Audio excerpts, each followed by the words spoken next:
Salut les confinés, les déconfinés et autres citoyens en liberté conditionnelle et surveillée. Petite vidéo aujourd'hui pour faire le point sur quelques questions qui reviennent souvent en commentaire, qui ont été bien synthétisées par Mine. Comment expliquer la disparition de Psychoquack? Pourquoi cette traversée du désert de la chaîne? Où est donc passé Olivier? Comment expliquer notre tragique séparation qui m'a amené dans cette lointaine forêt? Qu'est-ce qui s'est passé? Mais comment? Pourquoi? Olivier, ces derniers temps, il était pas mal occupé. Déjà, il faisait une thèse, il était un peu sur tous les fronts, médiatiques, cliniques. Invité Olivier Duris, bon. Occupé avec une thèse qu'il a enfin rendue, donc il devrait être de retour très prochainement pour nous faire part de ses mystérieuses découvertes. Et puis moi de mon côté, comme vous le voyez derrière, j'ai quitté l'Île-de-France, où je faisais les tournages avec Olivier et Guillaume. Puis avec ça, j'ai quitté surtout un poste auquel je tenais quand même beaucoup, un poste en CMPP, de psychologue évidemment. CMPP, c'est Centre médico-psychologique et pédagogique. En gros, c'est pour tous les enfants et les adolescents qui sont dans le parcours scolaire, disons, classique, qui rencontrent des difficultés. Alors pour un premier poste, c'était quand même très formateur, parce que c'est une institution pluriprofessionnelle. C'était un poste très formateur, et je crois que ça va beaucoup manquer, la clinique avec les enfants. Est-ce que je vais te revoir? Tout peut arriver. Quel rapport avec mon exil ici? Je ne sais pas si vous connaissez André Green, un grand psychanalyste que j'apprécie personnellement beaucoup. Il disait: l'essentiel du travail analytique, c'est ce qui se fait dans la tête de l'analyste en silence. Ça veut dire que le psychologue de formation analytique, il doit être plutôt disponible psychiquement entre les séances. Qu'il puisse comme ça avoir le loisir de penser à ce que lui a dit son patient en rentrant chez lui, en arrière-plan, pour le moment venu, se dire: mais c'est bien sûr. Voilà une hypothèse à laquelle j'avais pas pensé. Mais bien sûr! Et ce travail d'élaboration et d'association, il doit être fait par le psychologue, tout autant que par le patient. Il faut que tous les deux ils avancent sur la question pour la prochaine séance. Et c'est aussi ça le suivi, il faut que ça se suive.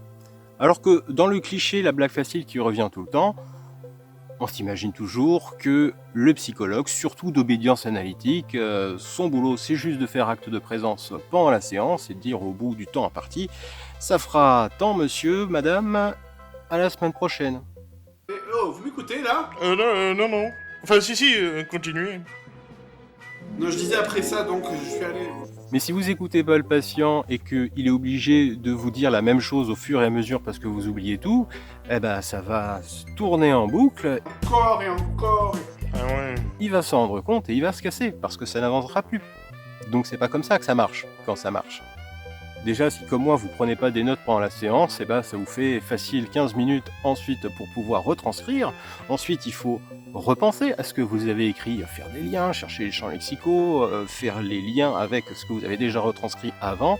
Il faut le savoir, voilà. Si vous devez reparler du patient avec un collègue en réunion de synthèse, là, ça vous prend encore du temps de cerveau disponible, et vaut mieux d'ailleurs que vous ayez fait vos notes. Moi je suis de la brigade des disparus, je cherche Sally Freeman, une patiente à vous. Et puis du côté du psychologue, on pourrait aussi parler des lectures que ça va influencer, des visionnages de documentaires, enfin toute cette réflexion qui compte. Vous aimez la lecture à ce que je vois? Oui, beaucoup. Et là, j'arrive à la question de l'environnement. Parce qu'être psychologue, c'est donc beaucoup une question de sensibilité, il faut être disponible, il faut pouvoir bien penser dans notre environnement quotidien. Comment vous arrivez à vous concentrer avec ça? Ah, ouais. Je suis un gars de la campagne, ça a forgé une certaine sensibilité. Pour qui sonnent les cloches du petit village paisible de Perdron-la-Louvrette? Et si vous connaissez les plantes, si vous avez un jardin, vous voyez très bien de quoi je veux parler. Toutes les plantes, elles vont pas pousser dans le même terreau, elles vont pas prendre racine partout. Eh bien, pour les humains, c'est un petit peu la même chose. Quand on a 20 ans, qu'on vient du rural profond, quitter maman pour aller faire des études intéressantes qui nous plaisent dans la grande ville, parce qu'il n'y a que là qu'on peut les faire, pourquoi pas? C'est difficile, mais bon, on rencontre des gens intéressants, on s'ouvre à des dimensions. Pour arriver à maturité et fleurir, la fleur s'ouvre et se fane en 2 temps 3 mouvements. On se lance, on est en pleine jeunesse, Inch'Allah, on va s'y faire à la grande ville, et puis on va rencontrer des gens intéressants, on va se forger un réseau avec des stages, et c'est là qu'on va généralement trouver le premier poste. Et ça, mes amis, ça ne se refuse pas. On lui a fait une offre qu'il ne pouvait pas refuser. Mais à 30 ans, si vous n'avez toujours pas pris racine, si vous vous sentez pas bien là où vous êtes, que vous vous sentez pas chez vous, là ça pose quand même un réel problème. 40 années de ma vie fichue en l'air. Et personnellement, ça risquait de poser un sérieux problème sur le long terme côté professionnel, puisque cet environnement parisien me saturait complètement. Et saturé, c'est l'inverse de disponible, et là vous voyez où je veux en venir. Et que quand, dans le métro parisien, si vous êtes plutôt sensible ou ouvert de cœur, vous allez prendre vraiment très cher. C'est pas pour rien que ceux qui sont dans les RER, ils sont quasiment tous sur leur smartphone, sur leurs écrans. Ça fait écran, ça les préserve, ça les rend non disponibles à ce qui les entoure. Façon de se préserver, disons. Et que ça, c'était pas compatible pour moi avec la disponibilité requise par mon boulot. Je souffre. Qu'est-ce qu'il faut que je fasse pour avoir l'attention de quelqu'un? Faut que je me tue, c'est ça? Et franchement, depuis que je suis là, ça va super bien. Hein. Il y a 5 minutes à pied pour aller jusqu'à mon cabinet qui est dans une maison de santé. Une maison de santé qui marche plutôt bien. Les gens sont très aimables. Je me suis pas pris la tête une seule fois avec des problèmes d'ordre logistique ou les incivilités, pas une seule fois. Et donc je suis beaucoup plus disponible ici que j'aurais pu l'être là-bas en Ile-de-France. Faut que ce soit green, ok? Ok? Pour le psychologue qui s'installe en libéral du jour au lendemain dans le rural profond, il y a beaucoup de besoins ici, énormément. D'ailleurs, par rapport à l'Île-de-France, c'est limite si on ne vous déroule pas le tapis rouge quand vous venez vous installer, parce que voilà, des besoins, il y en a. Ce qui ne veut pas dire que les demandes, elles vont pleuvoir du jour au lendemain. Il faut le temps de se faire connaître, de se faire un réseau. Ça prend du temps, le bouche à oreille, et puis voilà. Ma femme me dit toujours que je devrais prendre conseil, alors... Et elle m'a dit que si je vous voyais une fois par semaine, peut-être que ça pourrait remettre les choses en place. Si vous êtes dans la même situation que moi, je vous conseille de vous renseigner sur les associations locales, puisqu'il y a parfois besoin pour elles de faire intervenir un psychologue, et c'est l'occasion pour vous de mettre le pied à l'étrier et de vous faire connaître, de commencer à vous ancrer dans un réseau qui soit assez conséquent sur place. Virgile Solozzo a appelé. Il veut qu'on lui fixe un rendez-vous pour la semaine prochaine.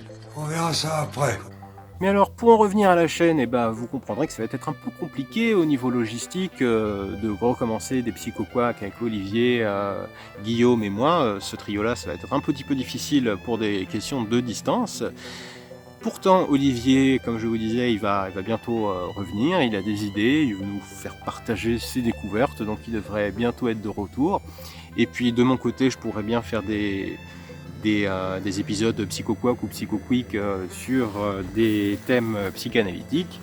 Mais comme vous l'avez compris, pour ceux qui suivent les clés de l'histoire, contrairement à Olivier, j'ai pas la même approche avec la psychanalyse. Pour moi, la psychanalyse, c'est un trousseau de clés conceptuelles parmi tant d'autres, et il n'ouvre pas toutes les portes. Donc j'ai plutôt tendance à m'inspirer de tout ce qui peut me servir pour comprendre les problèmes de la vie des humains, n'importe quel concept qui fonctionne.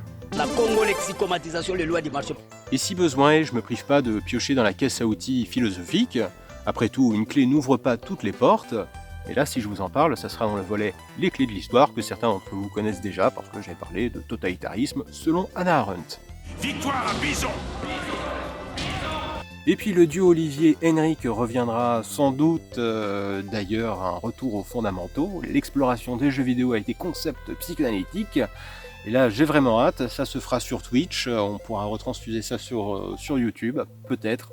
En tout cas, il y en a encore sous le capot. Bon voilà, j'ai fini le tournage juste avant que le soleil ne se couche totalement. Voilà. Vous savez, Lao Tzu disait « Les choses n'existent que par le vide qui les entoure ». C'était un peu le thème clinique de la vidéo d'aujourd'hui. Et je crois que ce paysage exprime très bien cette idée.